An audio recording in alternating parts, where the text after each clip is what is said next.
अम्ल आदि के संपर्क में आता है। ठीक है, आदि के संपर्क में आता है उसे क्या कहेंगे? तब वो क्या कहलाएगा? संक्षारण कहलाएगा। क्या कहलाएगा? तो संक्षारण कहलाएगा। ठीक है, तब वो संक्षारण कहलाएगा। अब देखिए, जैसे मैं अभी बताएं कि अगर लोहे पे जंग लगेगा तो लोहे का जो क्वालिटी होता है उसमें उसका कमी होगा। ठीक है, लोहे की क्वालिटी में कमी होगा। अगर पूछा जाए कि लोहे में अगर जंग लगता है तो इसका वजन क्या होता है, तो वजन बढ़ जाएगा। ठीक है, वजन क्या होगा? बढ़ जाएगा। क्वालिटी में क्या होगा? क्वालिटी में घटेगा।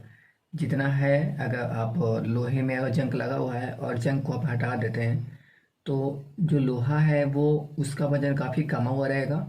ठीक है, अगर आप जंग को हटा देते हैं तो क्वालिटी भी बिल्कुल बेकार हो जाएगा। ठीक है, तो ये होता है संक्षारण। ठीक है, और भी अलग अलग तरीका है। अब तरीका एक और, ये मतलब कि अब इसका सवाल ये उठा है तो इसे कैसे रोका जा सकता है, संक्षारण को कैसे रोका जा सकता है? तो रोकने के उपाय हम बताते हैं। ठीक है, संक्षारण को रोकने के उपाय। ठीक है, संक्षारण को रोकने के उपाय क्या हो सकता है, तो वो बताते हैं।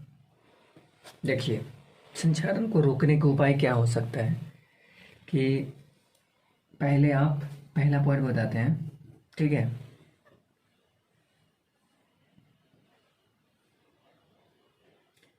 यशद लेपन।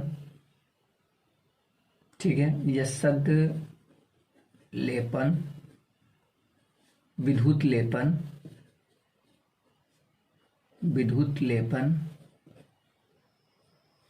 पेंट,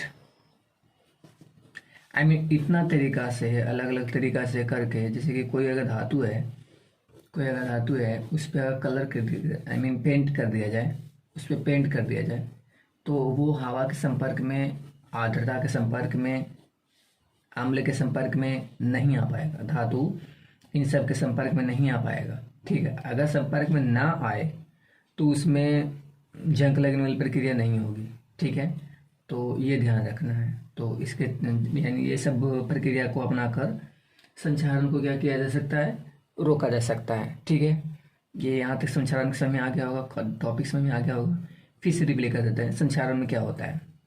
ठीक है, संक्षारण क्या है? पहले संक्षारण का समझ लीजिए। जब कोई धातु आर्द्रता, अम्ल आदि के संपर्क में आता है तो उसे संक्षारण कहते हैं।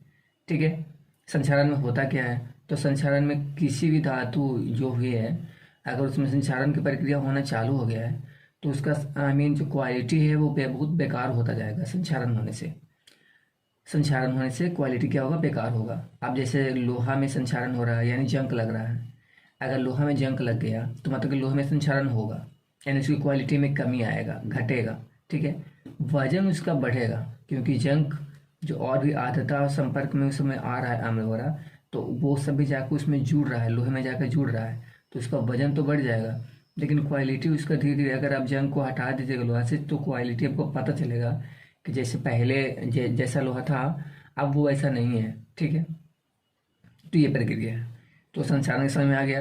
रोकने का उपाय, तो रोकने का उपाय यही है कि यशद लेपन, ये लोहे के लिए नहीं है। ठीक है, यशद लेपन मतलब कैसे कैसे संक्षारण को रोका जा सकता है, तो यशद लेपन के द्वारा, विद्युत लेपन के द्वारा, पेंट के द्वारा। अगर आप लोहे को लोहे में जंग लगने के लिए रोकना चाहते हैं, जो लोहे में जंग लग रहा है उसे रोकना चाहते हैं, तो उसके लिए आप क्या कर दीजिए, उस पर पेंट चढ़ा दीजिए। इससे क्या होगा? धातु आर्द्रता और अम्ल के संपर्क में नहीं आएगा। ठीक है, तो मेरे हिसाब से आपको संक्षारण के अर्थ समझ में आ गया होगा। तो चलिए नेक्स्ट वीडियो में अब नेक्स्ट टॉपिक को लेकर आएंगे। ठीक है, और अगर आप हमारे चैनल को सब्सक्राइब नहीं किए हैं तो प्लीज़ मेरे चैनल को सब्सक्राइब कर लीजिएगा। अगर अच्छा लगे तो और बेल आइकन को ओपन कीजिए और जितना से ज़्यादा हो सके शेयर कीजिए। Thank you.